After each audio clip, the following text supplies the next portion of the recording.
ఈరోజు మనం ధ్యానించే వాక్యం ఏంటంటే నీతిగా బ్రతకడం వల్ల వచ్చే కష్టాలు. మనందరికీ కూడా నీతిగా బ్రతకాలి ఉంటుందో ఉండదు చెప్పండి. ఇప్పుడు మిమ్మల్ని చేయత్తమన్నాను అనుకోండి, మీలో ఎంతమంది నీతిగా బ్రతకాలని ఆసక్తి కలిగిన వారు చేయత్తండి అంటే ఒక్కలన్నా చేయత్తకుండా ఉంటారా? అందరూ ఎత్తేస్తాం. అయితే నిజంగా మనకి నీతిగా ఉండాలనే ఉంటుంది. నీతిగా ఉండాలని ఆశపడిన వారు ఇప్పుడు నేను చెప్పే వాక్య తగ్గట్టుగా ప్రిపేర్ అయితే వారి జీవితంలో ఖచ్చితంగా నీతిగా ఉండగలరు. ఎందుకంటే క్రైస్తవ్యం అనేది ఒక మతము కాదు. క్రైస్తవ్యం అనేది ఏంటి? అంతే, మార్గం అంటారు. నాకు తెలుసు, మార్గం కూడా కాదు. ఇది మతము కాదు, మార్గం అనే స్లోగన్ మనకు అర్థమైపోయింది. అందరికీ అలవాటైపోయింది. క్రైస్తవ్యం అనేది ఒక మతం కాదు. క్రైస్తవ్యం అనేది ఏంటి గట్టి చెప్పండి. Very good. క్రైస్తవ్యం అనేది ఏంటి? రాజ్యము, క్రీస్తు రాజ్యము. This is the kingdom of Christ. యేసు ప్రభు మొట్టమొదటి ప్రసంగం ఏంటి చెప్పండి? ఆయన చేసిన కొన్ని వేల ప్రసంగాల మొట్టమొదటి ప్రసంగం, దేవుని రాజ్యం సమీపముగా ఉంది, మారు మనసు పొందండి. రాజ్యము. క్రైస్తవ్యం అనేది ఒక రాజ్యం. క్రైస్తువులు అనేవారు క్రీస్తు రాజ్యములో సభ్యులం. క్రీస్తు రాజ్యములో సభ్యులుగా ఉండాలి అంటే ఉండవలసిన మొట్టమొదటి క్వాలిటీ ఎవరు చెప్తారు? దేవుని రాజ్యములో మనకు ఉండవలసిన మొట్టమొదటి క్వాలిఫికేషన్ ఏంటి? యేసు ప్రభు వారు క్లియర్గా చెప్పేశారు, దేవుని రాజ్యం అంటే తినడం తాగడం కాదురా అబ్బాయి, 3 ఉండాలన్నాడు. ఏంటా 3? నీతి, సమాధానము, పరిశుద్ధాత్మలో ఆనందం. ఫస్ట్ ప్లేస్ దేనికి ఇచ్చాడు? రైచియస్నెస్. అసలు నీతి లేకపోతే ఆడు క్రైస్తవుడు అని 100 సార్లు చెప్పుకున్నాడు, క్రైస్తవుడు కాదు. నీతి basic qualification, basic quality for a Christian is to live A righteous life. నీతిగా బ్రతుకుట. అందుకనే కొండ మీద చేసిన ప్రసంగంలో మొట్టమొదటి మీరు దేన్ని వెతకమన్నాడు? మీరు దేవుని రాజ్యమును నీతిని మొదట వెతుకుడి, అప్పుడు మీకేం కావాలి అన్నీ అనుగ్రహింపబడతాయి. నువ్వు దేవుని రాజ్యంలో ఫస్ట్కి చేరు. ఆ రాజ్యంలో చేరిన తర్వాత యేసుక్రీస్తు విశ్వాసం ఉంచిన తర్వాత నువ్వు మొట్టమొదటి వెతకవలసింది ఏంటి? నీతిని వెతుకు. నీతి కొరకు ప్రాకులాడు, నీతి కొరకు ప్రయాసపడు. నీతి. అందుకనే కొండ మీద చేసిన ప్రసంగం బైబిల్ ఎక్కడ ఉంటుంది? మత్తయి సువార్త 5, 6, 7 అధ్యాయాల్లో కొండ మీద చేసిన ప్రసంగం స్టార్టింగే ఒక 9 ధన్యతలు కనబడతాయి. ఆ ధన్యతల్లో అన్నీ చాలా శ్రేష్టమైనవి. ఆ శ్రేష్టమైన వాటిలో 2 ప్లేసులు దేనికి ఇచ్చాడు దేవుడు? 2 ప్లేసులు దేనికి ఇవ్వలేదు, నీతికి మాత్రమే 2 ప్లేసులు ఇచ్చాడు. మత్తయి సువార్త 5వ అధ్యాయం 6వ వచనములో నీతి నిమిత్తము ఆకలి దప్పులు గలవారు ధన్యులు, వారు తృప్తిపరచబడతారు అన్నాడు. అదే మత్తయి సువార్త 5వ అధ్యాయం 10వ వచనములో నీతి నిమిత్తం హింసింపబడు వారు ధన్యులు, పరలోక రాజ్యము వారిది అన్నాడు. నీతి కొరకు జీవించండి అన్నాడు. మన క్రైస్తవుల్లో ఒక తప్పుడు ఆలోచన ఉంటుంది.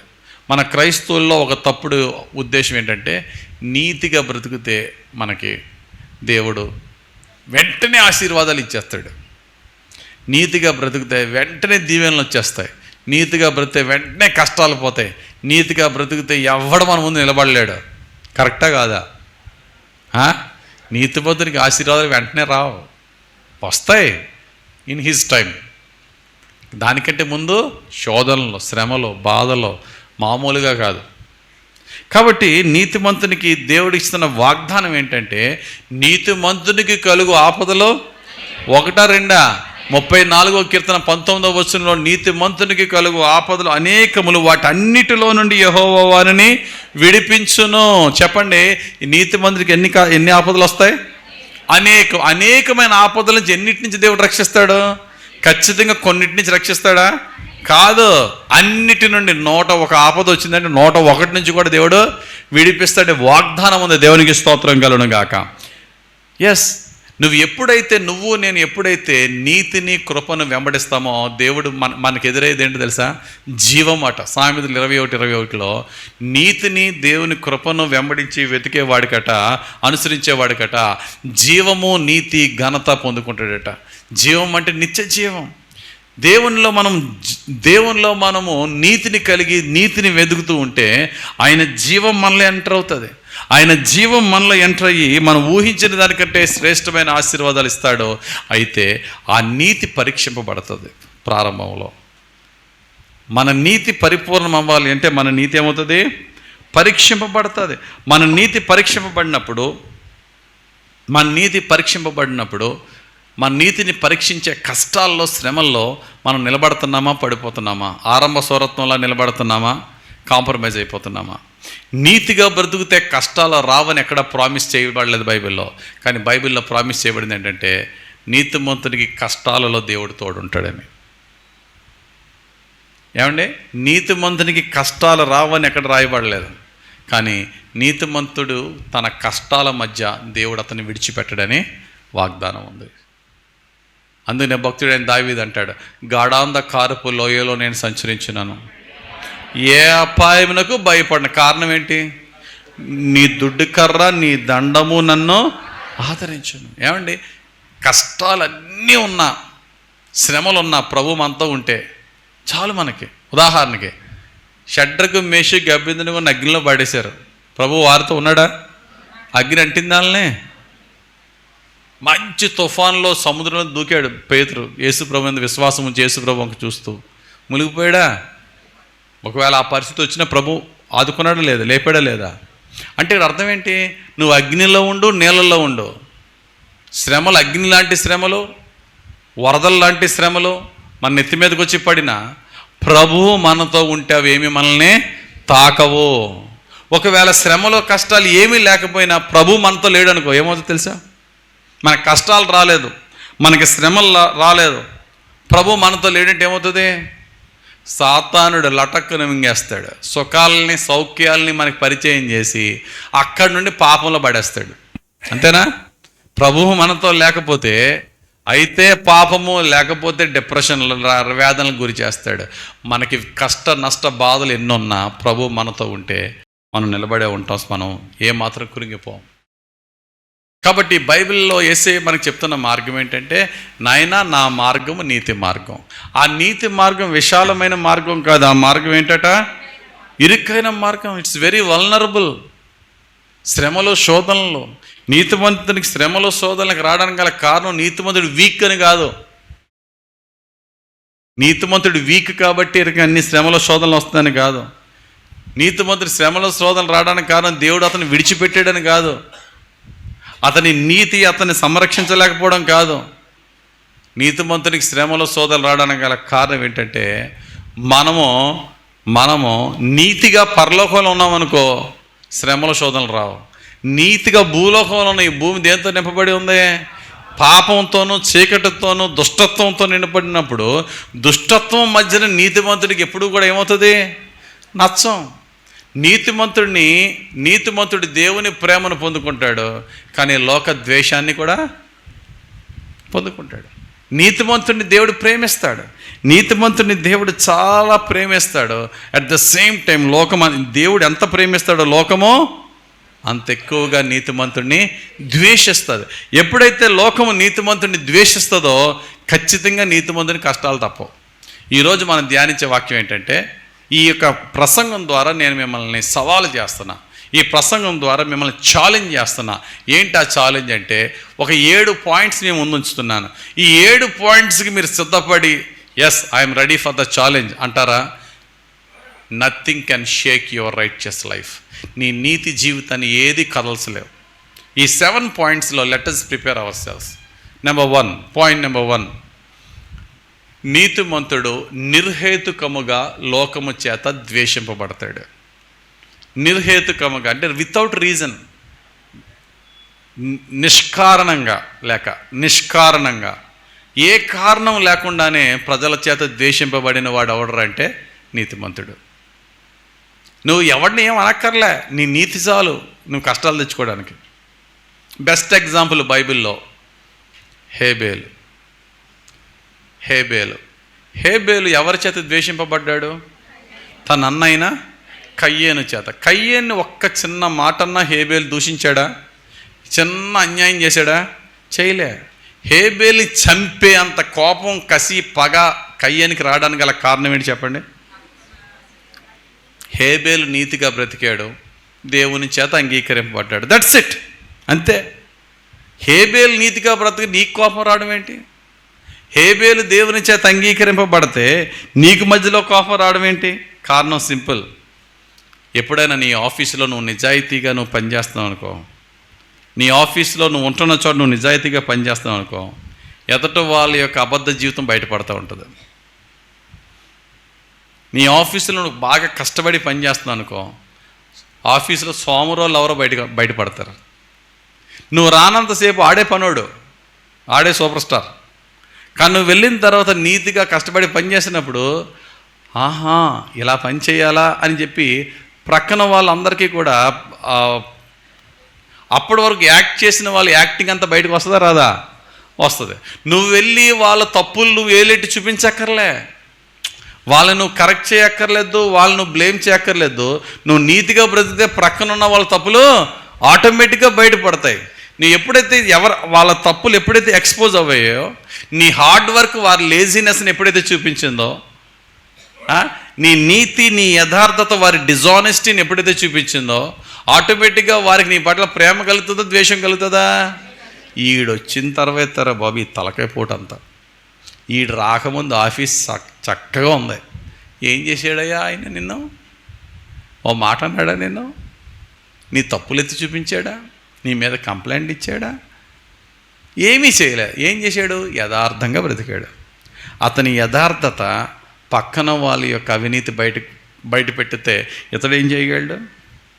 వీళ్ళందరూ తిట్టుతున్నారని చెప్పేసి, వీళ్ళందరూ నిన్ను ద్వేషిస్తున్నారని చెప్పేసి, వీళ్ళని సంతోషపరచడానికి ప్రజలకి ఇష్టం కోసం నీ ప్రమాణాలని నీ నీతిని తగ్గించుకోవాల్సిన కర్మ నీకు లేదు. Don't lower the standard of your righteousness just for the sake of pleasing your colleagues. నీ యొక్క తోటి వారిని సంతోషపరచడానికి నీ నీతిని తగ్గించుకోవాల్సిన పని లేదు నా సహోదరి సహోదరుడా. ఏడిసేవాడు ఆడని, నవ్వేవాడు నవ్వని, కామెంట్ చేసేవాడు కామెంట్ చేయని, కంప్లైంట్ పెట్టేవాడు కంప్లైంట్ పెట్టని. నువ్వు తిరిగి వాడి మీద కంప్లైంట్ పెట్టదు, వాడితో గొడవ పడదు, కానీ నీ నీతిని కొనసాగిస్తూ వెళ్ళు. నీ నీతిని నువ్వు కొనసాగిస్తూ వెళ్ళినప్పుడు ఆటోమేటిక్గా నువ్వు ప్రజలకు నచ్చో. అది దేవుడు ఆల్రెడీ ముందే చెప్పేశాడు. ఆయనే నచ్చలేదు, యేసుప్రభువే నచ్చలేదు. నువ్వు నేను నచ్చుతున్నావు అంటే అర్థం తెలుసా? చెప్పండి. యేసుప్రభువే లోకానికి నచ్చలేదు, యేసుప్రభు శిష్యులు అని మనం ఈ లోకానికి బాగా నచ్చుతున్నామంటే అర్థం ఏంటి? మనం దొంగ శిష్యులు అని అర్థం. వీఆర్ ఫేక్ క్రిస్టియన్స్ అని అర్థం. When you are being hated by the society, that is the one of the best example that you are the true follower of Jesus Christ. నువ్వు ఎప్పుడైతే సమాజం చేత దూషింపబడి ద్వేషింపబడి నిర్హేతుకంగా వారి మీద నువ్వు ఏమీ చేయకపోయినా నేను వాళ్ళు ద్వేషిస్తున్నారంటే అర్థం ఏంటంటే నువ్వు ప్రభు యొక్క నిజమైన కుమార్తెవు కుమారుడు. That's the first challenge. Are you ready for that?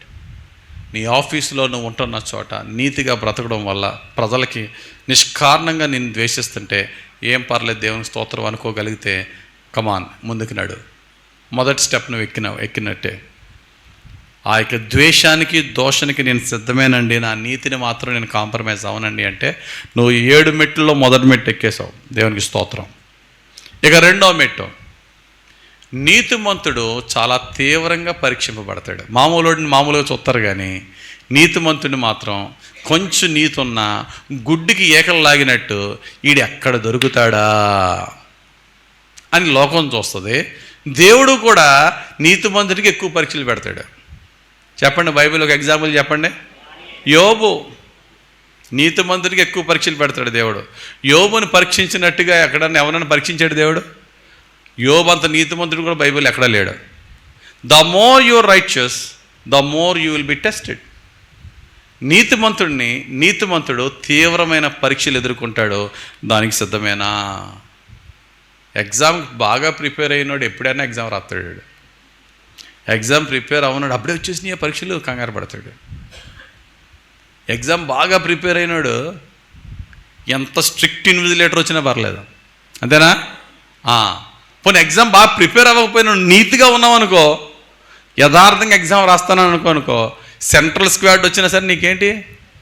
You are prepared for that. మన పిల్లలు ఇంటర్మీడియట్ ఎగ్జామ్కి వెళ్ళినప్పుడు నాకు చాలా సంతోషమైంది. నేను ఎప్పుడూ మన కాలేజ్ పిల్లలు ఇంటర్మీడియట్ ఎగ్జామినేషన్ సెంటర్కి వెళ్ళి నేను ఎప్పుడు వెళ్ళను. మొన్నే వెళ్ళాను. అది కూడా నా కూతురు కూడా రాస్తుంది కాబట్టి. నా పెద్ద కూతురు ఇంటర్మీడియట్ మన కాలేజ్ నుంచే వెళ్తుంటే నేను నా భార్య వెళ్ళి తీసుకెళ్ళి అక్కడ దింపుతున్నప్పుడు అక్కడ ఆ కాలేజీలో ఉన్న ఇన్విజిలేటర్స్, ఆ యొక్క సెంటర్ చీఫ్లు వీళ్ళందరూ ఉన్నారు బయట. నన్ను చూసి గుర్తుపెట్టి, ఏంటి సార్ మీరు ఎలాగొచ్చారు అన్నాడు. మా పిల్లలు రాస్తున్నారు కదా అంటే, మరి మీరెందుకు వచ్చారు అన్న అంటే, నా కూతురు కూడా రాస్తుంది, దాన్ని తీసుకొచ్చారు. సరే మీరు మీ పిల్లలు చూసుకోక్కర్లేదండి అన్నాడు ఒక ఆయన. అక్కడ ఉన్న ఇన్విజిలేటర్. ఏ అండి అన్నాను. మరి చూసుకుని రాయరా అన్నా సరే మేము చూడమని అంటారండి మీ పిల్లలు అన్నాడు. ఆయన లిటరల్గా ఆయన అన్నమాట. నేను ఒక బీయింగ్ ఇన్విజిలేటర్ కొద్ది చూసుకుని రాయండి రండి, మేము చూడం సార్ అంటారండి మీ పిల్లల్ని. నాకు ఆనందం అంత ఇంత కాదు. నిజంగా నా హృదయంలో ఆయన ఎవరో నాకు తెలియదు. ఆయన ఏదో మాల వేసుకున్నాడు. ఆయన ఇన్విజిలేటరే కానీ వైట్ అండ్ వైట్ మాల ఏదో అది. ఆ మాల వేసుకుని ఉన్నాడు, ఇంత 4 బొట్లు పెట్టుకున్నాడు. ఆయన చెప్పిన మాట, సార్ మీ కాలేజ్ పిల్లల్ని ఏదో చూసుకొని రాసేసుకుంటారన్నా, మేము చూడం సార్ అంటారండి అన్నాడు. నాకు ఆ మాట విని నేను ఎంత సంతోషించాను. నాకు తెలియని వ్యక్తి నాకు మన కాలేజ్ పిల్లల గురించి సాక్ష్యం చెప్పినప్పుడు ఎంత నా హృదయం సంతోషంతో నిండిపోయి దేవుని స్తుతించాను. ఎందుకంటే లీడర్ అన్నవాళ్ళలో నీతి లేకపోతే ఆ లీడర్ కింద ఉన్న వాళ్ళలో నీతి ఉండదు. నా లీడర్ అయినటువంటి యేసు ప్రభువులో నీతి ఉంది. ఆయన నేను వెంబడించడానికి ట్రై చేసినప్పుడు నా కింద ఉన్న స్టూడెంట్తో సహా, కాంగ్రిగేషన్ మీతో సహా నీతిగా బ్రతకడానికి ప్రయత్నిస్తాం. అంతా నీతిగా లేకపోయినా కొంచెమన్నా మనలో వాక్యం మనల్ని పౌరుషాన్ని రేపి నీతిగా బ్రతకాలని మనల్ని మేలుకొలిపినప్పుడు మన పిల్లలు, మన విద్యార్థులు, మన సంఘస్థులు కూడా నీతి కొరకు ప్రయాసపడతాం. యవన వయసులో నేను స్టూడెంట్ కొన్నప్పుడు నేను కాపీలు కొట్టా. కానీ ప్రభువుని తెలుసుకున్న తర్వాత అప్పటికి ఇంకా స్టూడెంట్గా ఉన్నప్పుడు కాపీ అనేది దగ్గర రాకుండా నేను చదువుకున్నా. మారు మనసు పొందిన తర్వాత పాత జీవితం వైపు మళ్ళీ మనం వెళ్ళకూడదు. సత్యం తెలుసుకున్న తర్వాత సత్యంలో ఉండాలి తప్ప అసత్యం జోలికి వెళ్ళకూడదు. అంతేగాని సత్యం తెలుసుకుని మారు మనసు పొంది నీతిని తెలుసుకుని మరలా అక్కడొక అడుగు ఇక్కడొక అడుగు అయితే దేవునికి అసహ్యం. నువ్వు ప్రిపేర్ అయ్యో, నువ్వు నీతిగా బ్రతకడానికి ప్రిపేర్ అయ్యో, నో మ్యాటర్ వాట్ హ్యాపెన్ నీ స్టాండర్డ్లో నువ్వు ఉంటావు అంతే. యోబు దేవుని యొక్క పరీక్షలకి ఎన్ని విధాలుగా సాతానుడు మొట్టమొదటి ఒక కండిషన్ పెట్టాడు దేవుని దగ్గర. అన్ని ఆ విధంగా శోధించాడు. యోబు అసలు నథింగ్. మరలా దేవుని దగ్గరికి వెళ్ళి మరలా కండిషన్స్ మార్చుకున్నాడు. ఏం చేస్తావు నువ్వు యోబుని, నువ్వేమో టచ్ చేయకుండా నువ్వు అన్నీ చేస్తావు అంటే నీ ఇష్టం రా, అతని ప్రాణాన్ని మాత్రం తాకొద్దు అంతే అన్నాడు. మళ్ళీ గింజుకున్నాడు. యోబుని కదల్చలేకపోయాడు. అంత స్ట్రాంగ్గా ప్రిపేర్ అయ్యాడు. అందుకనే యోబు గురించి ఏమన్నాడండి? యోబు గ్రంథం 1వ అధ్యాయం 1వ వచనంలో అతడు యథార్థవర్తనుడును. చదవండమ్మా, యోబు గ్రంథం 1వ అధ్యాయం 1వ వచనం మనం చదివినట్లయితే, ఊజు దేశమునందు యోబు అను ఒక మనుషుడునెను, అతడు యథార్థవర్తనుడును న్యాయవంతుడునై దేవుని యందు భయభక్తులు కలిగి చెడుతనము విసర్జించిన వాడు. ఎన్ని మంచి సుగుణాలు చూడండి, ఎన్ని చక్కటి సుగుణాలంటే, అతడు యథార్థవర్తనుడును న్యాయవంతుడును దేవుని యందు భయభక్తులు గలవాడును చెడుతనమును విసర్జించిన వాడు. ఇవన్నీ మంచియే కాదా? అయినా కష్టాలు తప్పినాయి ఆయనకి. చెప్పండి. ఆస్తి పోయింది, పనోళ్ళు పోయారు, పిల్లలు చచ్చిపోయారు, సమాధానం పోయింది, గౌరవఘనతలు పోయినాయి. సొంత స్నేహితులే వచ్చి నువ్వు ఏ చీకటి పాపాలు చేసావో, రహస్య పాపాలు చేసావని చెయ్యని పాపానికి నిందలేశారు.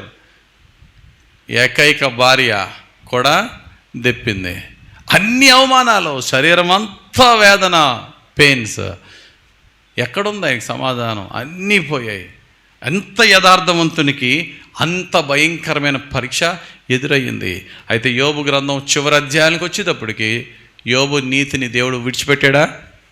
ఎస్. ఈరోజు దేవుడు అంటున్నాడు, నాయనా నీ నీతి మరుగైపోవచ్చు, నీ నీతి ప్రజల యొక్క నిందల చేత ప్రజలను గుర్తించకపోవచ్చు, నీ యథార్థత ప్రజలు తృణీకరించవచ్చు, నీ యొక్క సాక్రిఫైస్, నీ త్యాగము బయటికి రాకుండా ప్రజలు నీ మీద నిందలేయచ్చు. కానీ ఒకరోజు రాబోతుంది, నీ నీతి మధ్యాహ్నం ఎండవలే ప్రకాశింపజేస్తా. మధ్యాహ్నం ఎండ తెలుసుకోవాలంటే ఇదే కరెక్ట్ సీజను. మంచి సమ్మర్లో ఇప్పుడు బయటికి వెళ్తుంటేనే భయంకరంగా ఉంది. ఒక్కసారి అక్కడికి బయటికి గ్రౌండ్లోకి వెళ్ళి అలాగ ఆకాశం వేసి చూడాలి. ఎవరు చూస్తారు? ఎవరిని చూస్తారా? ఒకసారి నేను మంచి మే నెల రోడ్డు నుంచి ఇలా వస్తున్నాను. మన క్వారీ ఏరియాలో ఇంకా గట్టిగా ఉంటుంది ఎండ. ఒక అతను ఫుల్గా తాగేసి చెప్పులు లేకుండా సూర్యుడికి తొడగొడుతున్నాడు. రా నువ్వా నేనా అంటున్నాడు. అంటే మన యొక్క కాన్సెన్స్ని కోల్పోతే చేస్తాం తప్ప బుద్ధి కరెక్ట్గా ఉన్నవాడు ఎవడో కూడా బయటికి వెళ్ళడం. అంటే అంత సంపూర్ణమైన వెలుగు, సంపూర్ణమైన ప్రకాశంతో సూర్యుడు వెలుగు తేజరలతో చూసావా? అలాగ నీ నీతి మరుగైపోయిన నీ నీతి నేను బట్టబయలు చేస్తాను, ఒకరోజు వస్తుంది అన్నాడు. దేవునికి స్తోత్రం కలుగుగా. ఎవరైతే భక్తుడైనటువంటి యోబుని దూషించారో చివరి అధ్యాయంకి వచ్చేటప్పటికి ప్రతి ఒక్కరు కూడా యోబు దగ్గరికి with a sorry face and a grateful gift తీసుకుని వచ్చి సాగిలపడ్డారు యోబు దగ్గర. అయ్యా నీ నీతి గొప్పదయ్యా. నేను అంటాను, ఈ రోజున మన నీతికి కొన్ని సవాళ్ళు ఎదురవుతాయి, కానీ ఆ సవాళ్ళు ఎదురైనప్పుడు కాంప్రమైజ్ అవ్వకుండా నిలబడ్డామంటే ఆ నీతి మనకి ఇచ్చే ఘనత ఎంత అంత కాదు. But it takes time, God's appointed time. ఆ టైం వరకు మనం ఏం చేయాలా? ఎదురు చూడాలి, ఓర్చుకోవాలి. అంతే తప్ప నీకు కలిగిన బాధలను బట్టి నన్ను దేవుడు ప్రేమించట్లేదు, నన్ను దేవుడు మర్చిపోయాడు. Never measure God's love by comparing your pain. నీ పెయిన్ లెవెల్స్ని బట్టి దేవుని ప్రేమను ఎప్పుడు మెజర్ చేయొద్దు. రాంగ్ రీడింగ్ వస్తుంది. Never measure the God's love by comparing the level of your pain. నీకు కలిగిన పెయిన్స్ని బట్టి, వేదనలను బట్టి దేవుడు ప్రేమ నా మీద లేదు అని నువ్వు ఎప్పుడు అనుకోద్దు నా సహోదరుడా. ఆ పెయిన్ వెనకాతల దేవుని ప్లాన్ అనేది నీకు తర్వాత అర్థమవుతుంది. అంతేనా? There is wonderful plan behind every pain that we face. కాబట్టి 2 విషయాలు మనం ధ్యానించుకున్నాం. ఏంటి? మొట్టమొదటిది, నీతిమంతుడు నిర్హేతుకముగా ద్వేషాన్ని ఎదుర్కొంటాడు, దానికి సిద్ధపడు. రెండోది ఏంటి? నీతిమంతుడు తీవ్రంగా పరీక్షింపబడతాడు, పరీక్షకి ప్రిపేర్ అవ్వు. మూడవదిగా నీతిమంతుడు అనేక మార్లు ఒంటరివాడైపోతాడు. నీతిమంతుడు అనేక మార్లు ఒంటరితనం అనుభవిస్తాడు. అవునా కాదా? The more you become righteous, the more you will be cornered. నువ్వు ఎంత నీతిగా ఉంటే ప్రజలు నిన్ను అంత పక్కన పెడతారు. బైబిల్లో బెస్ట్ ఎగ్జాంపుల్ ఎవరండి? నోవాహు. ప్రపంచమంతా కూడా దేవుని మీద తిరుగుబడి వాళ్ళ ఇష్టానుసారంగా ఎంజాయ్ చేస్తున్న టైంలో నోవాహు కుటుంబం ఒక్కటే ఓడను కట్టుకుంటున్నారు, సుత్తేసుకుని కొట్టుకుంటున్నారు, మేకులు కొట్టుకుంటున్నారు. ప్రపంచమంతా విచ్చలవిడిగా ఎంజాయ్ చేస్తుంది. ఈ ఒక్క కుటుంబం మాత్రం కలిసి, వీళ్ళకి సహకరించేది ఎవరు లేరు. సహకరించడం కాదు కదా, అందరూ చూసి వీళ్ళని విక్రించిన వాళ్ళే. నోవాహు కుటుంబాన్ని అందరూ వెక్కిరించిన వాళ్ళే. నోవాహు కుటుంబం ఒంటరిగా ఉండి దేవుని యొక్క చిత్తానికి లోబడి దేవుని కార్యాన్ని చేస్తూ ఉంటుంది. ఈరోజు దేవుడు నాతో చెప్తున్నాడు, నువ్వు నీ ఆఫీసులో నువ్వు ఒక్కరిదానివే యథార్థంగా పనిచేస్తే పక్కన వాళ్ళు ఏమంటారు తెలుసా? వచ్చిందండి ఏమంటారు?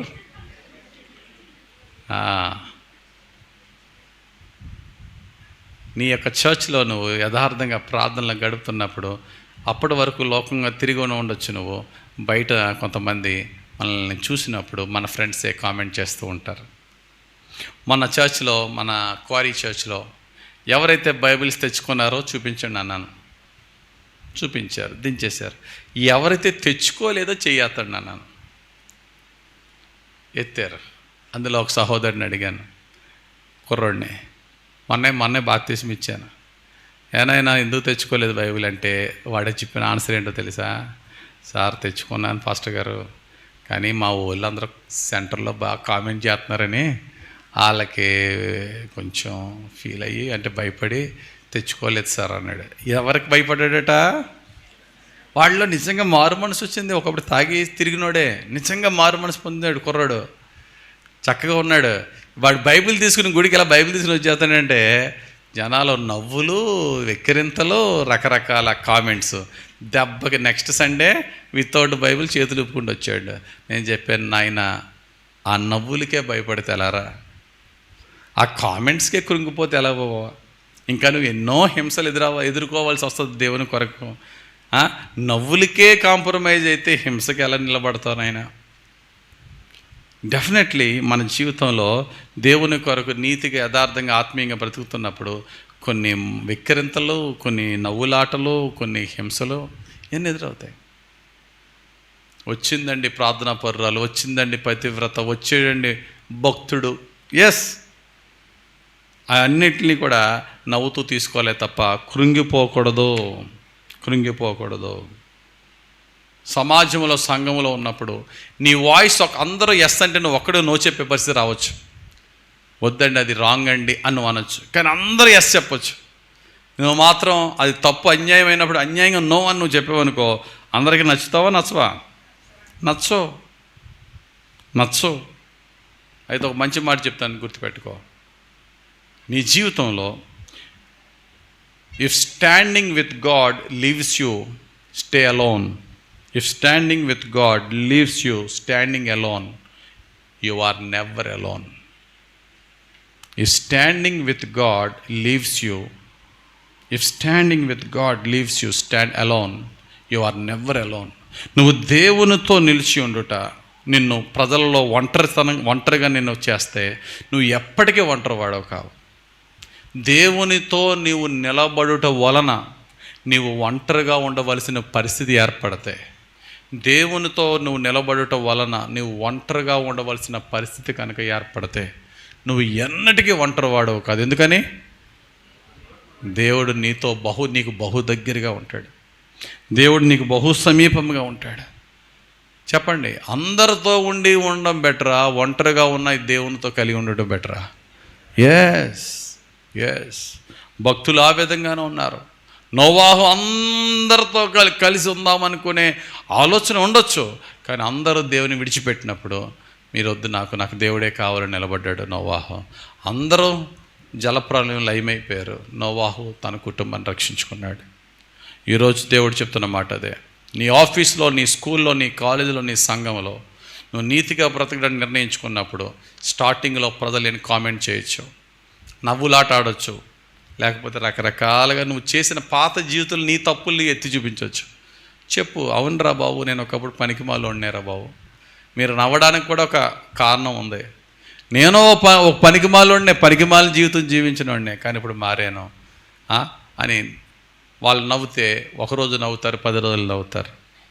నువ్వు మారకుండా, వారికి జడవకుండా, వారికి సిగ్గుపడకుండా నువ్వు కంటిన్యూస్గా అయితే నవ్వి నోరు లాగుతుంది కొన్ని రోజులకి. మరికొన్ని రోజులకి ఆపద వచ్చినప్పుడు నేను ప్రార్థనా సహాయం అడుగుతారు. మరికొన్ని రోజులు వాళ్ళ బైబిల్ పెట్టుకుని నీతో పాటు వస్తారు. దేవునికి స్తోత్రం కలుగునుగాక. Stand firm. ఎన్ని పాయింట్లు ధ్యానించుకున్నాం? 3. 1, నీతిమంతుడు ప్రజల చేత నిర్హేతుకముగా ద్వేషింపబడతాడు. 2, నీతిమంతుడు తీవ్రంగా పరీక్షింపబడతాడు. 3, నీతిమంతుడు ఒంటరివాడైపోతాడు. కంగారేవి పడద్దు. ప్రభువు నిమిత్తం నువ్వు ఒంటరివాడు అయితే నువ్వు ఒంటరివాడవే కావు. 4వది, ఇది చాలా ఇంపార్టెంట్, నీతిమంతులు సొంత వారి చేత మోసగింపబడతారు. నీతిమంతులు తన సొంత వారి చేతే మోసగింపబడతారు, లేక నమ్మక ద్రోహం పొందుతారు. బెస్ట్ ఎగ్జాంపుల్, వెరీ గుడ్, యోసేపు. మన శత్రువు మనల్ని మోసం చేసాడంటే ఆశ్చర్యం ఏముంది? ఆడు అలాగే చేస్తాడు మనల్ని. మన శత్రువు మనల్ని దూషించి ద్వేషించాడంటే ఆశ్చర్యం ఏముంది? వాడి పనే అది. కానీ నా అన్నవారు, రక్త సంబంధులు, ప్రాణ స్నేహితులు, నమ్మకమైన వారు, మనం ఎంతగానో వారికి మేలు చేసిన వారు తిరిగి మనకి కీడుని తలపెట్టినప్పుడు చాలా బాధగా ఉంటుంది. మనం దూషించి ద్వేషించినప్పుడు హృదయం వేదనగా ఉంటుంది. అటువంటి సమయంలో మనకు తెలుసుకోవాల్సింది ఏంటంటే, ఓహో నేను యేసయ్య మార్గంలో నడుస్తున్నాను, యేసయ్యకి అదే జరిగిందిగా, భక్తులకి అదే జరిగిందిగా, ఏం పర్లేదు. యోసేపు దేవుని నమ్ముకున్నందుకు, యోసేపు దేవునిలో నీతిగా జీవించినందుకు, when Joseph was favored in the sight of God, at the same time he was being hated by his own brothers. యోసేపు దేవునికి ఇష్టడుగా ఉన్నంత కాలము చివరి వరకు అలాగే జీవించాడు. యోసేపు దేవునికి ఇష్టడైనందుకు తన సహోదరులకి ఏమయ్యాడు? నచ్చలే, సహోదరుల చేత ద్వేషింపబడ్డాడు, ఎన్నో కష్టాల పాలయ్యాడు, విక్రింపబడ్డాడు. ఒరే కళ్ళకనేవాడు వస్తున్నాడు రా, విక్రింపబడ్డాడు. బట్టలు చింపేశారు, చితక్కొట్టేశారు, పిట్లో పాడేశారు, గోతులో పాడేశారు. అన్నీ ఉన్న అనాదిగా అమ్మివేయబడ్డాడు. నీతికి యథార్థంగా ఉన్నా సరే చెయ్యని పాపానికి పొతీఫరు భార్యని పాడు చేయబోయాడని నిందింపబడి చెరసాలు వేశారు. యోసేపు స్టోరీని సింపుల్ వర్డ్స్లో చెప్పాలంటే, he's the man from pit to palace. He's the man from pit to palace. Pit అంటే గొయ్యి.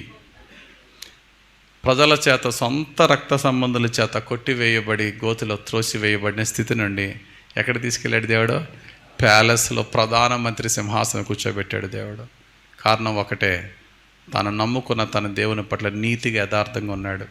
ఎవరు చూడట్లేదులే పాపం చెయ్యని శోధించినా సరే లొంగకుండా, నా దేవునికి విరోధంగా నేను ఈ పాపాన్ని చెయ్యను నీతికరు నిలబడ్డాడు.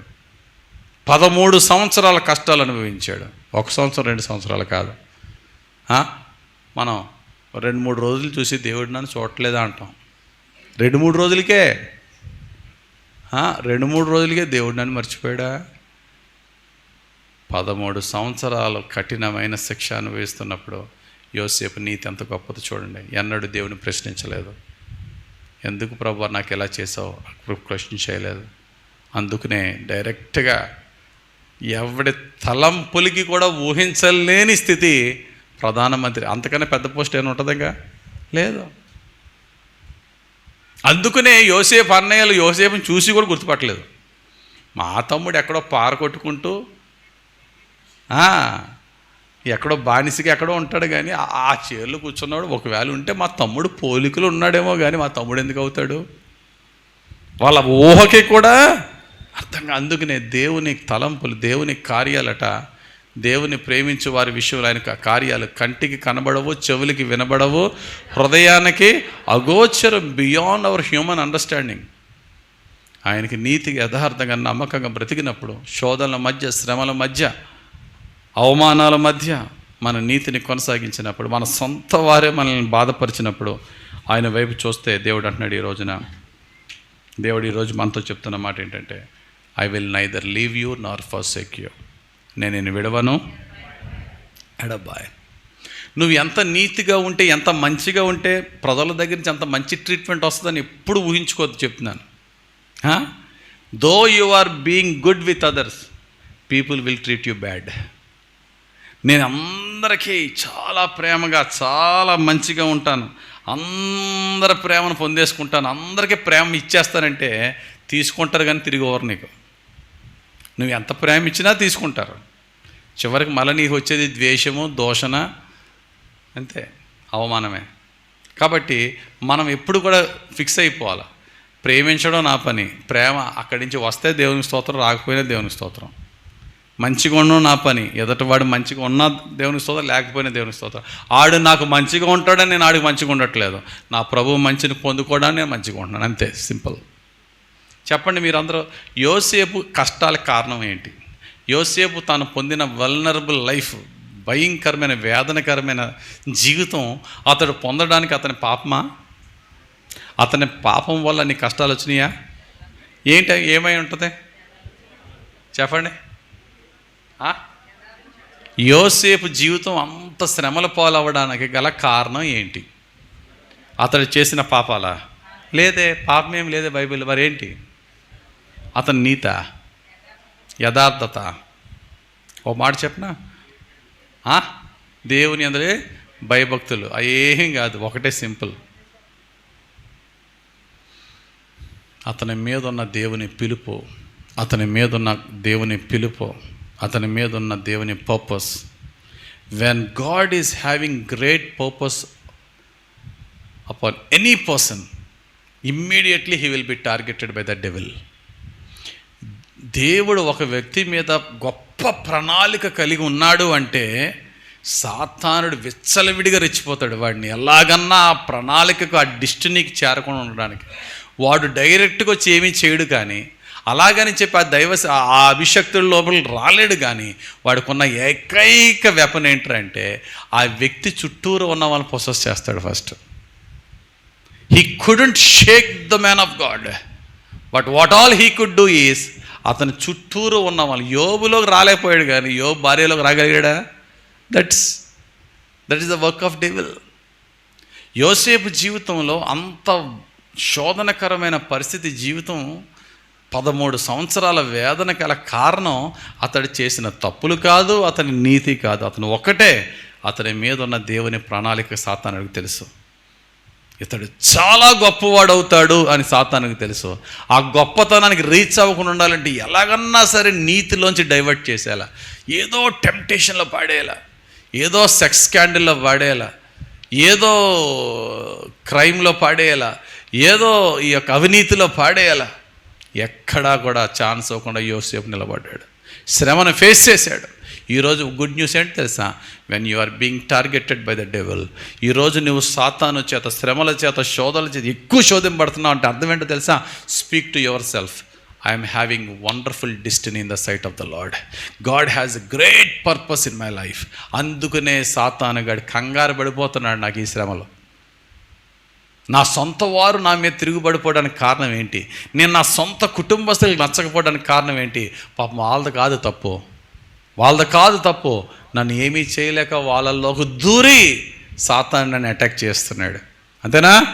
ఈ సత్యాన్ని కనుక మనం కరెక్ట్గా తెలుసుకుని మనం దీన్ని ఇంప్లిమెంట్ చేస్తే ఎవడి మీద మనకి ఎనిమిటీ అనేది ఉండదు. సాతాను అన్నవాడు నన్ను ఏమీ చేయలేక నా యొక్క భార్య, తమ్ముడు, అన్నయ్య, చెల్లి, అక్కల తల్లిదండ్రుల మీద దూరి నన్ను బాధపరుస్తున్నాడు. సర్లే బాధపరచని, సర్లే ఇబ్బంది పెట్టని. నా ప్రభువుకి నా పట్ల ఉన్న ప్రణాళికలో 1% కూడా సాతానుడు నా దగ్గర నుంచి దొంగిలించడు. ప్రపంచమే ఏకమైనా ఆయన ప్రణాళిక నెరవేరక మానదు.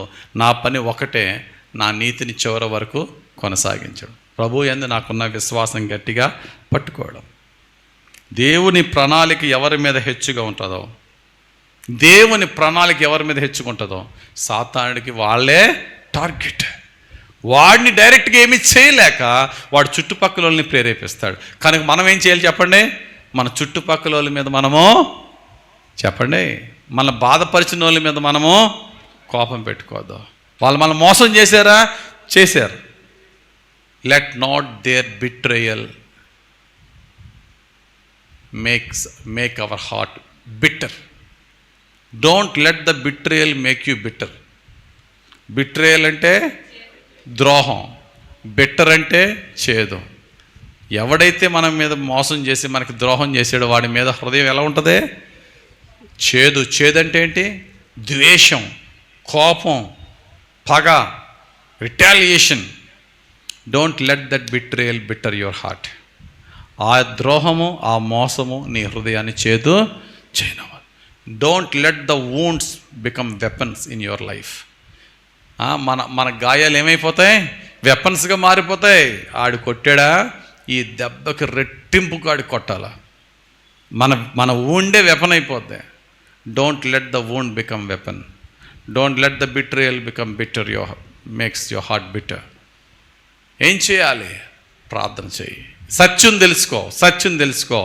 నా ప్రభువుకి నా పట్ల గొప్ప ప్రణాళిక ఉంది. ఆ ప్రణాళిక నుంచి నన్ను తప్పించడానికే, నన్ను డిప్రెషన్ గురి చేయడానికే ఈ శోధన. ఆడు నన్ను డైరెక్ట్గా చేయలేక నా సొంత ప్రజలతో చేస్తున్నాడు. Let him do what ever he wants to do. నా ప్రభు నాకున్నాడు. దేవునికి స్తోత్రం కలుగును గాక. ఎన్ని ధ్యానించుకున్నాం? 4 ధ్యానించుకున్నాం. ఐదవది నీతిమంతుణ్ణి తన నీతి విషయంలో రాజీ పడిపోయేలాగా విపరీతమైన ఒత్తిడి వస్తుంది అన్నమాట. విపరీతమైన ఒత్తిడి రప్పిస్తూ ఉంటాడు. Righteous face pressure to compromise his righteousness. తన నీతిలో కాంప్రమైజ్ అయిపోవడానికి, నీతిమంతుని నీతి రాజీ పడడానికి ఒత్తిడి ఎదుర్కొనే పరిస్థితి వస్తుంది. మరి అంత నీతి కష్టం రా బతకడం అనేది ప్రజలే మనతో మాట్లాడుతూ ఉంటారు. బెస్ట్ ఎగ్జాంపుల్ దానియేలులో ఎక్కడన్నా లోపం దొరుకుతుందని చెప్పి ట్రై చేశారట. ఎక్కడా లోపం లేని వానిగా దానియేలు ఉన్నాడు. ఎందులో దొరుకుతాడు? లంచాల్లో దొరుకుతాడా? వ్యభిచారంలో దొరుకుతాడా? లేకపోతే ఇంకెందులో జీవపు డంబంలో దొరుకుతాడా? ఎందులో దొరుకుతాడంటే అసలు దానియేలు పిఎం అవునప్పుడు కాదు, దానియేలు ఒక మంత్రిగా, ఒక ప్రధానమంత్రి ఎదిగిన తర్వాత నీతిగా ఉండడం కాదు. ఈవెన్ ఏమీ లేని యంగ్ కుర్రోడు 17 సంవత్సరాల కుర్రగాడుగా ఉన్నప్పుడు ట్రైనింగ్ పీరియడ్లోనే రాజుగారి యొక్క భోజన పానీయములతో నన్ను నేను అపవిత్రపరుచుకోకూడదని చెప్పి దానియేలు, షడ్రకు, మేషకు, అబేద్నెగో ఏం చేశారండి? మాకు వెజిటేరియన్ ఇవ్వండి చాలు. యూదులు వెజిటేరియన్సా? Hard core non vegetarian. ఏడాది దూడల్ని ఏడాది పొట్టేళ్ళని 4 బ్యాచ్.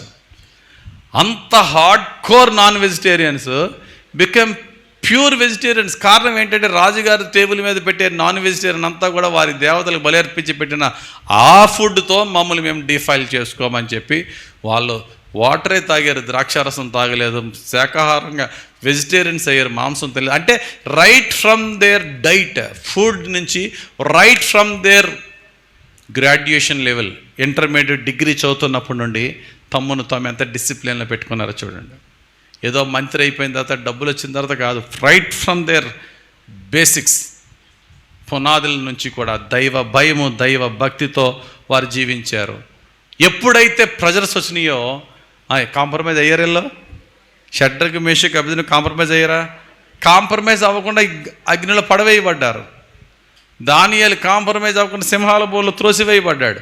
గమనించండి ప్రియమైన దేవుని సంగమా, ఒక మాట చాలా ఇంపార్టెంట్ మాట. ఒత్తిడి వచ్చిందని ఏమాత్రమైనా కొంచెం వంగేవా? ఏమండి, ఒత్తిడిలో నువ్వు ఏమాత్రమన్నా కొంచెం వంగేవా? వంగడం ఇంక పరీక్ష వచ్చినప్పుడు విరిగిపోతావు. ఒత్తిడి వచ్చిందని వంగితే ఏమవుతుంది చెప్పండి అమ్మా? విరిగిపోతావు. జాగ్రత్త. అబ్బాయి నేను విరగనండి, just for the time being అలా. No way. If you could stand in the pressure, you will stand in the test. If you bend in the pressure, you will break in the test. Bend break అయిపోద్ది. Don't let any pressure bend your righteous life. నీ నీతిని కొంచెం తగ్గించడానికి రకరకాల ఒత్తిడులు నీ దగ్గరికి రావచ్చు. ఎక్కడన్నా చిన్న దగ్గర కాంప్రమైజ్ అయ్యావా? జాగ్రత్త. అయితే నీకు ఇటువంటి స్వరాలు వినబడతాయి, ఇటువంటి వాయిస్లు వస్తూ ఉంటాయి నీ దగ్గరికి. రే అంత చాదస్తం అవసరంరా, ఎందుకురా? నువ్వు మరీ చాదస్తావురా, నువ్వు అందరూ ఇచ్చేసి ఏదో ఆడికి పడితే మనకు గొడవ, మనం ఏం తీసుకుంటున్నాం ఏంటి? ఆడు వినబడవా? అందరూ ఇస్తున్నారు, మనం ఏంటి? మనం ఎలా ఉంటామంటే we are like odd man out. అందరిలో చాలా వింతగా కనబడుతూ ఉంటాం. నీకు మరీ పిచ్చిరా, నీకు అందరూ చేస్తున్నారు, నువ్వు చేస్తే ఏముంది? ఇది పెద్ద విషయం ఏంటి? ఇదేమన్నా ఇది పెద్ద పాపం ఏంటి? అస్తమాలో చేస్తాం ఏంటి? ఏదో ఒకసారి వినబడవా? అస్తమాలో చేస్తాం ఏంటి? ఏదో ఒకసారి. అంత స్ట్రిక్ట్గా ఉండడం అంత అవసరం లేదురా. అలాగా చెప్పేవాడు కూడా క్రైస్తవుడు అవుతాడు. అది ఇక్కడ విచిత్రం. ఎవడో కాదు, మంచి విశ్వాసి, వాక్య జ్ఞానం కలిగిన వాడు, ప్రార్థనలు గంటలు ప్రార్థన చేసేవాడు, వాళ్ళ దగ్గర నుంచి ఇటువంటి అడ్వైజులు రప్పిస్తాడు సాతానుడు. ఆడే తిరిగిపోతూ ఆగిపోతాడు చెప్పాడు అనుకోండి, వీడికి ఆత్మీయత లేదు అందుకనే చెప్తాడు అనుకుంటాం. కానీ భక్తిపరుడే చెప్తాడు ఇలాగా, ఏం పర్లేదురా, దేవుడు అర్థం చేసుకుంటాడు. అటువంటి టైంలో మనం కొంచెం బెండ్ అయ్యామా? బెండ్ అల్ల ఏమద్ది? బ్రేకే. Don't limit, don't just reduce the standards of your righteousness. Bend అవ్వద్దు. దేవుణ్ణి అడుగు, ప్రభువా నన్ను ఇటువంటి ఈ ప్రెజర్లను బెండ్ చేయకుండా నన్ను నిలబెట్టు ప్రభువా. దానియేలు బెండ్ అయ్యాడమ్మా. ఉద్యోగం రానప్పుడు బెండ్ అవ్వలేదు, ఉద్యోగం వచ్చినప్పుడు ఉద్యోగం పోయే పరిస్థితుల్లోనూ బెండ్ అవ్వలే. ఒక్కసారి బెండ్ అయితే బెండ్ బ్రేకే. నీ జీవితంలో నా జీవితంలో దేవుడిని అడుగుదాం, ప్రభువా హెల్ప్ మీ టు స్టాండ్.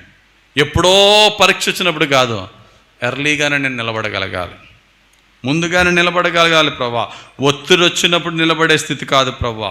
నా దేవా నన్ను బలపరచు, నన్ను నిలబెట్టు ప్రభా అని దేవుడిని అడగాలి. కాబట్టి 5 అయినాయి కదా. 5వది ఏంటి? ఒక్కసారి రీక్యాప్ చేద్దాం ఫాస్ట్గా.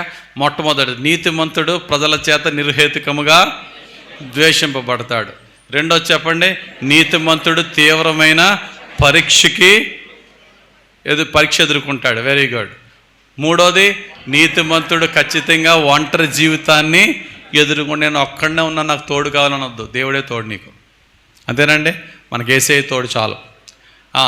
4వది, నీతిమంతుడు ఖచ్చితంగా నీతిమంతుడిని మోసం చేసేవాడు శత్రువు కాదు, సొంత వాళ్ళే మోసం చేస్తారు.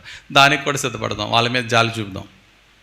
5వది చెప్పండి, నీతిమంతుడు తన నీతిని కొంచెం కాంప్రమైజ్ అవ్వడానికే సొంత వారి చేతే అంత వద్దులే మరి నువ్వు అన్నట్టుగా కాంప్రమైజింగ్ స్పిరిట్లు మనలో రప్పించడానికి సాతాను ట్రై చేస్తాడు. బెండ్ అవ్వద్దు, బ్రేక్ అయిపోతామని గుర్తుపెట్టుకుని అన్కాంప్రమైజ్డ్గా ప్రభు వైపు చూసి నూతన బలం పొందుకుందాం. ఇక 6వది, నీతిమంతుడు చాలా త్వరగా ప్రజల చేత అపార్థం చేయబడతాడు. ప్రజలు త్వరగా అపార్థం చేసేసుకుంటారు నీతిమంతుడిని. నీతిని వాళ్ళు అర్థం చేసుకోరు. బైబిల్లో బెస్ట్ ఎగ్జాంపుల్ ఎవరంటే ఇర్మియా. ఎవరండి? ఇర్మియాని రాజు, ఇశ్రాయేల్ పెద్దలందరూ మంచి ప్రవచనం అని చెప్పి పిలిచిపోయారు. ఏంటి మంచి ప్రవచనం నేను చెప్పేది ఏంటి? ప్రవక్త అన్నవాడు ఎవరో తెలుసా? ఇర్మియాతో దేవుడు ఏమన్నా తెలుసా? నువ్వు ఏది మంచో ఏది చెడుని విసర్జించి మంచిని చేపట్టిన ఏళ్ళ నువ్వేమవుతావు? నువ్వు నా మౌత్ పీస్ అవుతావు అన్నాడు. మౌత్ పీస్ అంటే ఏంటి? మౌత్ పీస్ అంటే ఏంటండి? ఇప్పుడు ఇది ఉంది, ఈ మైక్ ఉంది. ఈ మైక్ తానుగా ఏం మాట్లాడలేదు. నేను ఏం మాట్లాడితే అది మీకు వినబడేలా చేస్తుంది, అంతేనా? అంటే నువ్వు నా మౌత్ పీసు అబ్బాయి అంటే అర్థం ఏంటి? నువ్వేం మాట్లాడేది లేదు. You just amplify my voice. నా వాయిస్ అందరికీ వినబడేలాగా నువ్వు చెప్పాలే తప్ప నీ సొంత మాటలు ఏమి ఉండవు. కానీ ఇర్మియాని ఏం చేసేవారు? ఓ మంచి ప్రవచనం కోసం పిలిచేవారు. వీళ్ళ మంచిగా ఉండరట. ఏంటమ్మా? వీళ్ళ మంచిగా ఉండరట, కానీ వీళ్ళకి ఏం కావాలట? మంచి ప్రవచనం కావాలట. వాళ్ళకి మంచి ప్రవచనం కావాలని చెప్పి ఇర్మియా నోరు తెరిచినప్పుడల్లా వచ్చేస్తున్నారు ఉత్తర దిక్కు నుండి మహాసైన్యం అని వాడు. అంతే, వచ్చేస్తున్నారు బబులోనీయులు. ఎవరిని కూడా వదలకుండా ఈడ్చుకెళ్ళిపోతారు, కొట్టేస్తారు, చంపేస్తారు. ఇలాగంటే ఓరి బాబు ఇతడవడరా బాబు. యుద్ధానికి వెళ్తే ప్రజల్ని ప్రోత్సాహపరిచేలా ఉండాలంటే ఈయనకి ఏం వెళ్ళమంటావంటే ఇర్మియా ఏమనివాడంటే, నెబుకద్నెజరుకి కాంప్రమైజ్ అయిపోయిన వాళ్ళు ధన్యులు, యుద్ధం చేసేవాళ్ళు శాపగ్రస్తులు అనేవాడు. ఇంక యుద్ధం చేసేవాళ్ళు ఏమైనా యుద్ధం చేసే స్పిరిట్ ఉంటుందా? కోపం వచ్చేసి ఒరే ఇతను నీళ్లు లేని గోతిలో పాడేంట్రా, కొట్టేంట్రా, చంపేంట్రా. ఒకటి కాదు, ఇర్మియా సొంత మాటలు కదా, అది దేవుని మాటలు. ఇర్మియా అంటున్నాడు, ఈ దుర్మార్గులకి నేను ప్రవచించకూడదని నేను అనుకున్నా, దేవుని ప్రవచనాలు నాలో వచ్చేస్తున్నాయి, అది ఆప్ చేద్దాం అనుకున్నా, నా ఎముకలు అగ్నితో మండిపోతున్నాయి అన్నాడు. నా హృదయం ఒక వాల్కెనోలా ఉంది, అది చెప్పకుండా ఉండలేను, చెప్పి దెబ్బలు తినలేను. నీతివంతుడు తన నీతి చెప్తున్నప్పుడు ప్రజలకు ఎలా ఉంటుందంటే, ఈడన్నీ నా తప్పులు వెతుకుతాడు, వీడు నా శుభం ఎప్పుడు కోరుకోడురా. అరే నీ యొక్క కన్సర్న్తో, దేవుని యొక్క ఆత్మ ప్రేరణతో నేను కరెక్ట్ చేయడానికి ఇర్మియా ఎంత ప్రయత్నించినా, ఇర్మియా నీతిని ప్రజలు ఎలాగ అర్థం చేసుకోలేదో, ఇతడు ఒక నెగిటివ్ మైండోడ్రా. ఇక్కడ ఎప్పుడు ఇబ్బంది పెట్టేవాడే కానీ శుభం పలికేవాడు కాదురా, తిరుగుబాటు చేసేవాడురా అన్నారు ఇర్మియాని. ఈవెన్ టుడే నిన్ను నన్ను నువ్వు నీతిగా ఉన్నప్పుడు ఈ లోకానికి ఎలా కనబడదు తెలుసా? ఈడంత గర్విష్టి ఎవడు ఉండడు, అంతేనా? నీతిమంతులకి వచ్చే ఫస్ట్ టైటిల్ ప్రైడ్. ఇంకా నీతిమంతులు ఎక్కడ అన్కాంప్రమైజ్డ్గా నీతిమంతులు ఈడంత తలబిరుసోడు ఎవడు ఉండడురా. నువ్వు నీతిగా అన్కాంప్రమైజ్డ్గా ఉన్నావు అంటే నువ్వు మొండోడు. నువ్వో గర్విష్టివి.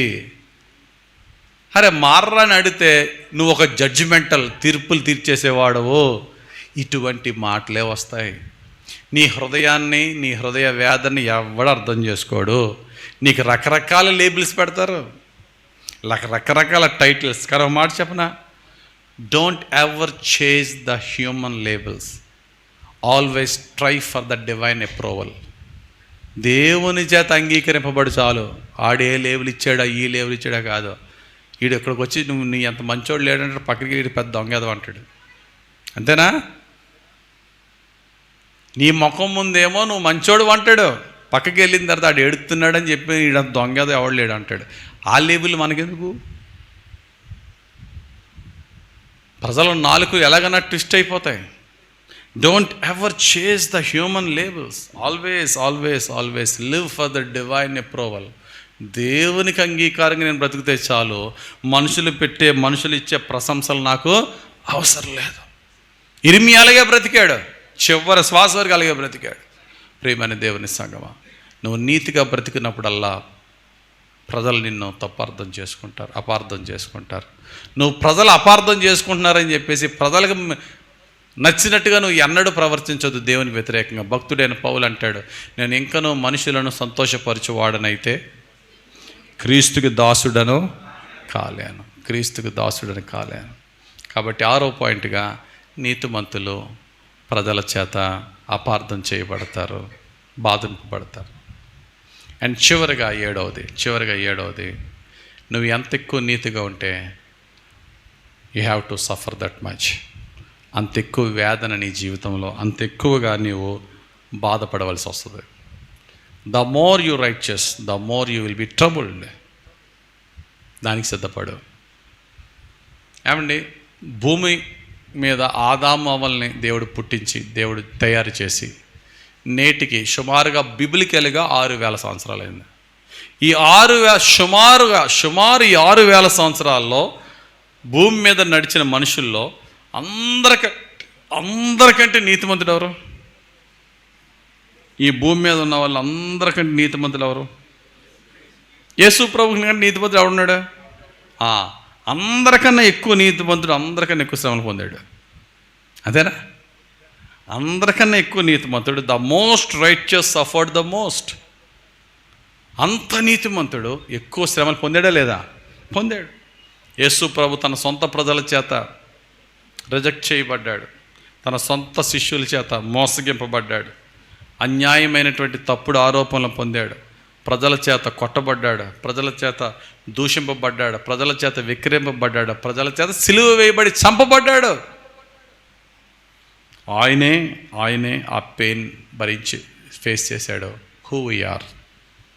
ఓ మంచి మాట చెప్తాను, గుర్తుపెట్టుకోండి. Pain is not the punishment. Sometimes pain is the part of our calling. Pain is not the Don't ever think that pain is the punishment in your life. Pain is also the part of our calling. అనగా శ్రమ, బాధ దేవుని యొక్క శిక్షగా ఎప్పుడు భావించొద్దు. శ్రమ, బాధ కూడా ప్రభు మన పిలుపులో ఒక భాగమని గుర్తించు.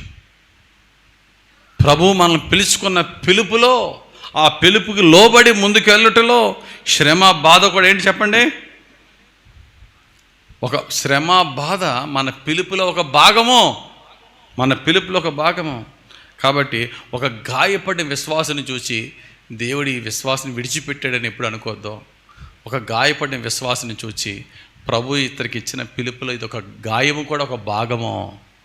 నీ జీవితంలో, నా జీవితంలో కొన్ని గాయాలు చూసుకున్నప్పుడు ఏంటి, నా ప్రభు నన్ను విడిచిపెట్టాడా కాదు, ఆయన పిలుపులో, ఆయన చిత్తం నెరవేర్చుటలో, ఆయన అనాథకాల ప్రణాళికలో ఇదొక భాగము. ఆయన sovereign plan, it is the part. Pain is also the part. కాబట్టి 7 గుర్తుపెట్టుకోండి, 7 విషయాలు గుర్తుపెట్టుకోండి. ఫాస్ట్ రీక్యాప్ చేయండి. మొట్టమొదటిది ద్వేషింపబడుట, రెండవది పరీక్షింపబడుట, మూడవది ఈ ఒంటరితనం అనుభవించుట, నాలుగవది ప్రజల చేత మోసగింపబడుట, ఐదవది నీతిని తగ్గించడానికి ఒత్తిడి ఎదుర్కొనుట, ఆరోది త్వరగా ప్రజల చేత మనము అపార్థము చేయబడతాం. 7వది, అనేక శ్రమలు అనుభవిస్తాం. Are you ready for this 7? ఇందాక నీతిగా బ్రతకడానికి ఎంతమందికి ఇష్టం ఉందంటే అందరూ కూడా చేయెత్తడానికి ఇష్టపడ్డారు. ఇప్పుడు చెప్పండి, ఈ 7 ఫేస్ చేసి కూడా నేను నీతిగా బ్రతకడానికి ఇష్టపడుతున్నాను వాళ్ళు చేయెత్తండి. నిజమేనా? ఈ 7 ఫేస్ చేసి నేను నీతిగా బ్రతకడానికి ఇష్టపడతాను చేయెత్తండి. కొంతమంది చేయెత్తలేదంటే ఏంటో తెలుసా? ధైర్యం సరిపోవట్లేదని. కొంతమంది చేయెత్తట్లేదంటే ఏంటో తెలుసా? ధైర్యం సరిపోవట్లేదని. దేవుడు ఏమండి, ఎందుకండి నీతిమంతునికి దేవుడు ఇన్ని శ్రమలు ఇన్ని ఇబ్బందులు పెడతాడంటే ఆ ఇబ్బంది ఆ శ్రమే నిజమైన విశ్వాసాన్ని బయటికి తెస్తుంది. అన్నీ బాగున్నప్పుడు దేవునికి స్తోత్రము అని అందరూ చేస్తాం. when things are working good in our life, everybody will praise God. అందరం దేవుని స్తుతిస్తాం. కానీ పరిస్థితులు ఏంటంటే our faith shines in our adversity. Whenever we face the adversity in our life, our faith shines in our adversity. ఎప్పుడైతే మన జీవితంలో శ్రమలు, శోధనలు, కష్టాలు, నష్టాలు, మన విశ్వాసాన్ని పరీక్షించే తృణీకరణ ఇవన్నీ వస్తాయో అప్పుడే మన విశ్వాసం వెలుగుతుంది. Hour faith shines in our adversity. కాబట్టి ఎప్పుడైనా సరే, ఎందుకండి యథార్థంగా నీతిగా ఉన్న వాళ్ళకి కష్టాలు అంటే విశ్వాసాన్ని ఇంకా వెలిగించడానికి, ఆత్మీయంగా మనల్ని ఇంకా బలపరచడానికి శ్రమలే మనల్ని పరీక్షిస్తాయి, మన సహనాన్ని పరీక్షిస్తాయి. నీతిమంతుడు ఆ శ్రమల గుండా వెళ్తున్నప్పుడు, ఆ నీతిమంతుడు ఆ శ్రమల్లో ఇబ్బంది పడుతూ ప్రభువా అని దేవుని వైపు చూసినప్పుడు ఆ నీతిమంతుని దేవుడు లేపుతాడు. చూసావా ఆ శ్రమల్లోంచి? అదేంటో తెలుసా? చుట్టుపక్కల చూసేవారికి సాక్ష్యం, his God is true God అని. షడ్రకు, మేషకు, అబేద్నెగో అగ్నిగుండంలోకి వెళ్ళకపోతే నెబుకద్నెజరుకు రక్షణ ఉంటుందా? వాళ్ళు ముగ్గురు వచ్చి గంట సేపు వాక్యం చెప్పినా సరే వింటాడా నెబుకద్నెజరు? ముందు అలా అంతసేపు ఇవ్వడు వాళ్ళకి. అంతేనా? ఒక్కసారి అలా అగ్నిగుండంలో అనే శ్రమలోంచి వచ్చారు, సాగిలు పడ్డాడు అంతే నెబుకద్నెజరు. షడ్రకు, మేషకు నెబుకద్నెజరుని రక్షిస్తే భక్తుడైనటువంటి దానియేలు సింహాల బోన్లోకి వెళ్ళకపోతే దర్యావేషుకి రక్షణ వస్తుందా? రాదు. ఉదయమే ఏడుస్తూ దానియేలు సింహాల బోన్ దగ్గరికి వచ్చి దర్యావేషు అన్నాడు, జీవము గల దేవుని సేవకుడు దానియేలు, నువ్వు నిత్యము సేవించుచున్న దేవుడు నిన్ను సింహాల నుండి రక్షించగలిగాడా అని దుఃఖ స్వరంతో అన్నప్పుడు లోపల నుంచి అంటున్నాడు దానియేలు, రాజు చిరంజీవి అగుగాక. నా దేవుని దృష్టికి నేను యథార్థవంతుడిగా ఉన్నాను కనుక దేవుడు సింహాలు నన్ను ఏ హాని చేయనోకుండా నన్ను నిలబెట్టాడు. దేవునికి స్తోత్రం కలుగును గాక. వెంటనే ఇంకా దర్యావేషంగా యెహోవా దేవుని పట్ల విశ్వాసం ఉంచకుండా ఆగగలడా? చెప్పండి. అంటే అర్థం ఏంటి చెప్పండి. ఇప్పుడు నీతిమంతులకు శ్రమలు రప్పించడానికి కారణం ఏంటి? నీతిమంతుడు తన శ్రమ నుంచి బయటకు వచ్చినప్పుడల్లా చుట్టుపక్కల ఉన్న రాజులకి, అధికారులకి కూడా ప్రభు దగ్గరికి రావడానికి అదే గొప్ప సాక్ష్యం. ఎర్ర సముద్రాన్ని దేవుడు విడగొట్టకపోతే ఐగుప్తీలకి ఎలా తెలుసు వేరే దేవుడు నిజమైన దేవుడు అని? ఒరే, నువ్వు ఇంకా కఠినపరుచుకోరా అబ్బాయి. ఎవరిని? ఫరోని. The more you harden your heart, the more my miracles will be manifested. నువ్వు ఎంత హృదయాన్ని కఠినపరుచుకుంటే నా ప్రజలకు అంత శ్రమ వస్తుంది. కానీ అంత శ్రమలో దానికి రెట్టింపు నా యొక్క సూచక క్రియలు, అద్భుత కార్యాలు జరిగినప్పుడు నా ప్రజలు బలపడతారు, ఇతర ప్రజలు రక్షింపబడతారు, తెలుసుకుంటారు దేవుని యొక్క కార్యం ఏంటో. శ్రమలే నా ప్రజలు ఎవరో, ఈ లోక ప్రజలు ఎవరో వేరు చేసేది శ్రమలే మనల్ని ప్రత్యేకపరుస్తాయి, శ్రమలే మనల్ని పరిశుద్ధపరుస్తాయి. దేవునికి స్తోత్రం కలుగును గాక. కనుక మనం శ్రమలను చూసినప్పుడు కృంగిపోవద్దాం. ప్రజలు మనల్ని మోసం చేసినప్పుడు, మనల్ని బాధపరిచినప్పుడు don't retaliate evil with evil. కీడుని కీడుతో జయించొద్దు. దేంతో జయించమన్నాడు అమ్మా? మేలు చేతే కీడు జయించు. దుర్మార్గులు ఉన్నారు, దుర్మార్గం జీవించారు కాబట్టి నా జీవితాన్ని కూడా మార్చుకుందామని చెప్పి దుర్మార్గంగా వెళ్ళొద్దు. రోమా 12:21 ఉంటుంది, కీడు చేత కీడును జయించక మేలు చేత కీడును జయించు. నీ హృదయాన్ని కాపాడుకో. దుర్మార్గంగా ఉన్నారు కదా వాళ్ళు చెప్పి వాళ్ళకి దుర్మార్గంగా మనం జవాబు ఇద్దామని ఎప్పుడు ట్రై చేయొద్దని దేవుడు నాతో నీతో చెప్తున్నాడు. Protect your heart, don't let the betrayal bitter your heart. ఏంటండి? వాళ్ళ మోసం నీ హృదయాన్ని చేదుగా మార్చనవద్దు. Don't let your wounds become weapons. నీ గాయాలు నీ గాయపరిచిన వారిని కొట్టడానికి ఒక ఆయుధాలుగా మార్చొద్దు. చేయవలసిందేంటి? ప్రార్థన. ప్రభువా నాకు శక్తినివ్వు, ప్రభువా నాకు శక్తినివ్వు. నువ్వు ప్రార్థన చేస్తూ ఉండు. నీ క్యారెక్టర్ని మార్చుకోవచ్చుమా, వాళ్ళు అలాగ ఉన్నాయి, నీది మాత్రం నీ మంచి. Keep on doing good. అందుకనే మేలు చేయుట యందు నీవు విసిగిపోవద్దు, అలసిపోవద్దు అంటాడు గలతీ 6:9 పౌలు భక్తుడు. You keep on doing good, you keep on doing good. చేయవలసింది ఏంటో తెలుసా? Just trust the divine timing. ఓర్చుకో, ప్రార్థన చేయి, మేలు చేసుకుంటూ వెళ్ళిపో. దేవుని యొక్క తగిన సమయం కొరకు నమ్మకంతో ఎదురు చూడు. Just trust the divine timing. అప్పుడు దేవుడు ఏం చేస్తాడు? ఆయన కార్యం ఏంటో నీవు తృప్తి చెందడం మాత్రమే కాదు, నీ చుట్టుపక్కల వాళ్ళు కూడా నేను వెంబడించేలా చేస్తాడు. చక్కటి మాట దావీదు భక్తుడు అంటాడు, నేను ఒకప్పుడు చిన్నవాడనై ఉంటిని, ఇప్పుడు ముసలివాడినై ఉన్నాను. నీతిమంతులు విడవబట్టు కానీ వారి సంతానము భిక్షమెత్తుట కానీ నేను చూచి ఇంపాసిబుల్ నీతిమంతులు విడవబడడం అని 37వ కీర్తన 25వ వచనంలో దావీదు చెప్తున్నాడు. No weapon that formed against you shall prosper. నీకు విరోధంగా రూపింపబడిన ఏ ఆయుధమో వర్ధిలదని 54వ అధ్యాయం 17వ వచనం యెషయా భక్తుడు చెప్తున్నాడు. ఎన్ని అపాయాలు రాని, ప్రతి అపాయం మీద దేవుడు నీకు విజయం ఇస్తాడని దేవుడు వాగ్దానం చేసినప్పుడు కృంగిపోవద్దు. నీతిమంతుడు ఎన్ని మార్లు పడినా తిరిగి లేస్తాడు, లేస్తాడు. నీతిమంతుడు పడిపోవచ్చు, కానీ వాడిని లేపడానికి యేసే ఉన్నాడు. నీతిమంతుడు ఏడొచ్చు, కానీ ఆ ఏడు మరలా ఆనంద బాష్పాలుగా మార్చడానికి యేసే ఉన్నాడు. నీతిమంతుడు బలహీనుడిగా ఉండొచ్చు, దేవుడు బలపరచడానికి దేవుడు ఉన్నాడు. అందుకనే భక్తుడైన పౌలు అంటాడు, మేము తరుమబడుచున్నాను దిక్కు లేని వారము కాము, మేము పడిపోయినను లేవలేని వారము కాము, మేము అపాయములో ఉన్నాను కేవలం ఉపాయము లేని వారము కాము. భక్తుడైన యోబు అంటాడు, నా విమోచకుడు సజీవుడు. హల్లెలూయా, హల్లెలూయా. అది ఖర్చు అయినా ఒక్కొక్కసారి నీతిగా బ్రతకడానికి కొంచెం వెల చెల్లించవలసి వస్తుంది, కొంచెం కష్టాలనే వెల చెల్లించవలసి వస్తుంది, కొన్ని వదులుకోవాల్సి వస్తుంది. కానీ దేవుడి వాక్యం చెప్తున్నది ఏంటంటే, ఖర్చు చెల్లించవలసి వచ్చిన నీతిని మాత్రం విడిచిపెట్టొద్దు. ఖర్చు అయినా అవని, డబ్బన్నా పోని, నీతిని విడవద్దు. ప్రభువా నాకు సహాయం చేయను ఆయన, అట్టి నీతి నాకు దయచేయి ప్రభు అని దేవుడిని అడుగుదాం. ఒంటరిగా ఉండవలసి వచ్చిన పరిశుద్ధతను విడిచిపెట్టద్దు. అందరిలో కలిసి ఉండక్కర్లేదు, ఒంటరిగా నువ్వు ఒంటరిదాని వైపోయినా ఒంటరోడి వైపోయినా పరిశుద్ధతను విడిచిపెట్టద్దు.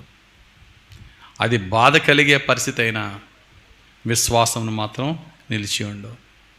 దో it is painful, always be faithful. To live a faithful life sometimes it is painful.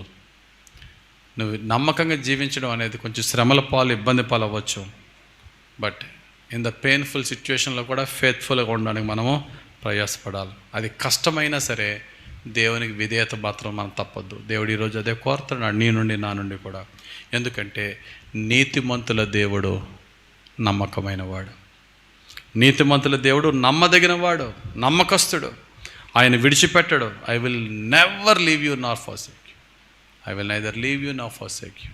దేవుడు మనల్ని విడిచిపెట్టాడు. కాబట్టి ప్రియులారా, ఈరోజు ఈ వాక్యం ద్వారా ప్రభు మనల్ని అందరినీ ఛాలెంజ్ చేస్తున్నాడు. చెప్పబడిన భక్తులందరూ కూడా ఈ 7 ముఖ్యమైన పాయింట్స్, ఇంకా ఎన్నో ఉండొచ్చు, కానీ ఈరోజు మనం ధ్యానించిన 7 పాయింట్స్లోనూ కూడా వాళ్ళందరూ తమను తాము సిద్ధపరచుకున్నారు, దేవుని ఆత్మచేత బలపరచబడ్డారు, చివరి వరకు వారి నీతిని కొనసాగించారు. కాబట్టి మన జీవితంలో కూడా ఏదో గుడికొచ్చేమా, వాక్యం విన్నామా, ప్రార్థన చేసుకున్నామా కాదు. క్రైస్తవ్యం అనేది ఏంటి చెప్పండి? మతమా, మార్గమా, ఏంటిది? రాజ్యం. రాజ్యంలో ఉండవలసిన మనందరూ రాజ్యసభ్యులమేనా? ఎవ్వరు కాదనరు, అందరూ రాజ్యసభ్యులమే. అందరిలో నీతి ఉందా? అన్కాంప్రమైజ్డ్ నీతి ఉందా? ఒకవేళ లేకపోతే ఈరోజే దేవుడు గద్దిస్తున్నాడు మనల్ని. నీతి లేనివాడు నువ్వు రాజ్య సభ్యుడవు కావు. నువ్వు తెల్లబట్టలు వేసుకో, మెడలో సిలువ వేసుకో, బాప్తిసం పొందు. నీతి లేనివాడు నువ్వు నా రాజ్య సభ్యుడు కావు. Not your standard of righteousness. Righteousness ఏ స్టాండర్డ్ అంటే వర్డ్ ఆఫ్ గాడ్ స్టాండర్డ్లో, వాక్యము ఇచ్చిన ప్రమాణాల ప్రకారమైన నీతి. దేవుణ్ణి అడుగుదాం, ప్రభువా నాకు నేనుగా సెల్ఫ్ జస్టిఫై చేసుకున్న రైట్చెస్నెస్ నాకు వద్దయ్యా, అది నీ దృష్టిలో మురికి గుడ్డనైనా. నీ వాక్య లేఖనాల రైట్చెస్నెస్, నీ వాక్య లేఖనాల ఆధారమైన నీతిలో నన్ను నడిపించు ప్రభు అని యేసయ్యను అడుగుదాం. అలాగ నడవటానికి పరిశుద్ధాత్ముడు మనందరికీ సహకారుడై చివరి శ్వాస వరకు యేసయ్య నీతిలో నడిచి యేసయ్యకు మహిమ తెచ్చే పిల్లలుగా పరిశుద్ధాత్మ మనల్ని నడిపించి జీవింపచేసి దీవించును గాక. ఆమేన్. ప్రార్థన చేసుకుందాం. మహిమగల తండ్రి, దయగలిగిన యేసు, కృపగల ప్రభువా, అల్పులమైన మా జీవితంలో, అయోగ్యులమైన మా జీవితంలో నీ శ్రేష్టమైన వాక్యాలు ఇచ్చి మా బ్రతుకులను బాగు చేస్తూ, మా బ్రతుకులను సవాలు చేస్తూ, మా బ్రతుకులను ప్రోత్సాహపరుస్తున్నందుకు స్తోత్రాలు.